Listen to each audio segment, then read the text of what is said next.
Une vidéo un peu spéciale en vue des chaleurs caniculaires qui sont annoncées aujourd'hui. Nous, en Corrèze, ils annoncent 39 degrés. Donc voici une petite vidéo pour savoir quels sont les gestes à adopter pour éviter que vos plantes souffrent trop de la chaleur. Personnellement, moi, quand il fait 39 degrés, c'est beaucoup trop chaud. Là, actuellement, il est 9 h, il fait déjà 28 degrés. Mais passons aux choses sérieuses. Alors, qu'est-ce qu'on fait? Là, on est sur ma terrasse, orientée sud. Donc pour l'instant, on n'a pas encore le soleil, c'est le matin. Mais il faut dire que ça chauffe beaucoup en plein été. Alors, qu'est-ce que j'ai fait? Voilà, vous voyez des draps. Donc ça y est, je vous annonce la mort de mon potager. J'ai décidé de les recouvrir déjà d'un linceul. Parce que bon, bah, pour moi, ça va être mort cette année, hein, le potager, j'arrête tout. J'ai mis ça pour que ça leur fasse de l'ombre malgré tout. Et puis une espèce d'isolation. Enfin, on imagine pour l'isolation, je sais pas.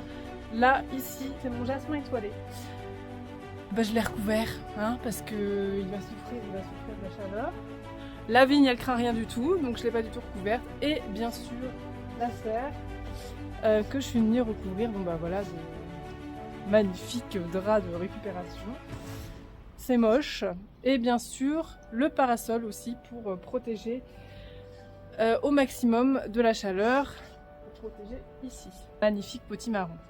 Donc voilà, déjà prévoir bien sûr des ombrages pour vos plantes. C'est une des premières choses à faire quand on annonce des fortes chaleurs. Il faut savoir que la plante, elle n'est pas comme vous, elle peut pas prendre ses petites jambes et se dire « Ouh, il fait beaucoup trop chaud, je vais aller me mettre à l'abri ». Non, ça c'est pas possible.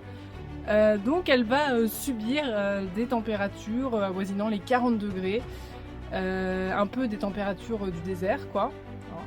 Sauf qu'elle n'avait pas prévu ça, donc ce qu'elle va faire pour se protéger, c'est que déjà elle va arrêter sa croissance, elle va se mettre en mode survie.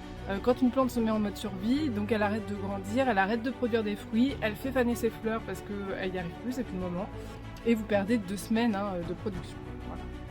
C'est tout. Donc il faut savoir que la tomate, le légume emblématique de l'été, environ à partir de 35 degrés, qu'ils arrêtent leur croissance. Donc déjà ça c'est la première chose. Alors, une fois que vous avez prévu suffisamment d'ombrage pour vos plants, je vous invite à arroser. Alors ici dans la serre, je suis hors sol, complètement hors sol. Donc moi j'arrose le matin et le soir. Mais si vous êtes en pleine terre, vous avez peut-être plus de rétention d'eau. Donc je vous invite à regarder sous le paillage comment c'est, est-ce que c'est humide, est-ce que c'est... Voilà, moi c'est bien humide mais je viens d'arroser. Mais je regarde quand même, on sait jamais. Donc premier point, on crée des ombrages parce que la plante en plein soleil, elle va cramer. Vous allez même observer un peu de fumée sur les feuilles, ça veut dire que ça crame, c'est une blague.